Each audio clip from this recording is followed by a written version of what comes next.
सोचिए, एक दिन आपके शहर की एक छोटी सी संस्था को विदेश से 50 लाख रुपए की डोनेशन मिलती है। संस्था गरीब बच्चों की पढ़ाई और जरूरतमंद लोगों की मदद के लिए काम करती है। पैसा देखकर संस्था के लोग खुश हो जाते हैं, लेकिन तभी उनके सामने एक बड़ा सवाल खड़ा होता है। क्या विदेश से आया यह पैसा अब वे अपनी मर्जी से खर्च कर सकते हैं? यहीं से शुरू होती है एफसीआरए की कहानी। एफसीआरए यानी फॉरेन कंट्रीब्यूशन रेगुलेशन एक्ट 2010। आसान भाषा में कहें तो यह भारत का वह कानून है जो विदेश से आने वाले कंट्रीब्यूशन और कुछ फॉरेन हॉस्पिटैलिटी को रेगुलेट करता है। इसका मतलब यह नहीं है कि भारत में विदेश से पैसा आना ही प्रतिबंधित है। असली बात यह है कि अगर कोई फॉरेन कंट्रीब्यूशन कानून के दायरे में आता है तो उसे लेने और इस्तेमाल करने के लिए कुछ नियमों का पालन करना पड़ता है। अब मान लीजिए, इस संस्था का नाम है उम्मीद फाउंडेशन। यह संस्था पिछले कई सालों से गरीब बच्चों की पढ़ाई के लिए काम कर रही है। एक विदेशी ऑर्गेनाइजेशन उसे 50 लाख रुपए देने के लिए तैयार होती है। उम्मीद फाउंडेशन के सामने पहला सवाल आता है, क्या हम यह पैसा सीधे अपने सामान्य बैंक अकाउंट में ले सकते हैं?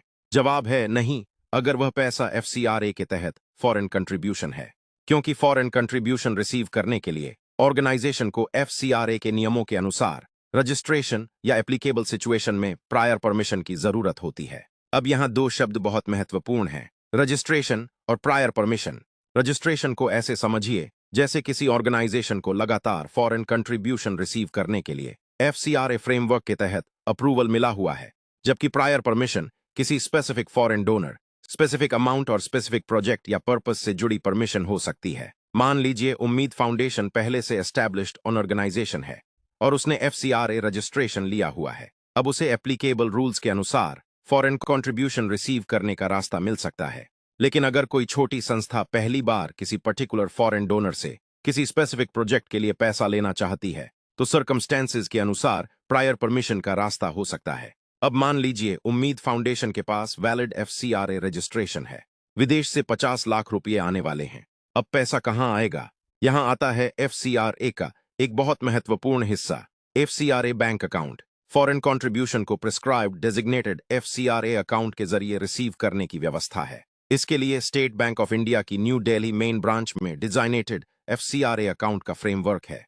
यानी फॉरेन कंट्रीब्यूशन को ऐसे ही किसी सामान्य बैंक अकाउंट में डालकर खर्च नहीं किया जा सकता। अब पैसा अकाउंट में आ गया।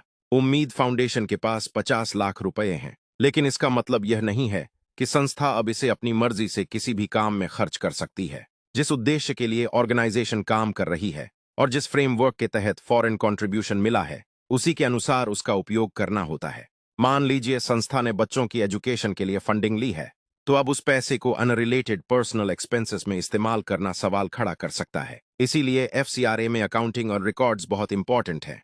कितना पैसा आया, किस फॉरेन सोर्स से आया, कहां खर्च हुआ, कितना बचा, किस एक्टिविटी में इस्तेमाल हुआ, इन सब का प्रॉपर रिकॉर्ड रखना पड़ता है। यहीं से एफसीआरए की असली कहानी शुरू होती है। विदेश से पैसा आ सकता है, लेकिन उसके साथ नियम भी आते हैं। अगले पार्ट में समझेंगे कि इस पैसे को दूसरी एनजीओ को ट्रांसफर क्यों नहीं किया जा सकता, 20% एडमिनिस्ट्रेटिव एक्सपेंस रूल क्या है और सरकार को इसकी रिपोर्टिंग क्यों करनी पड़ती है।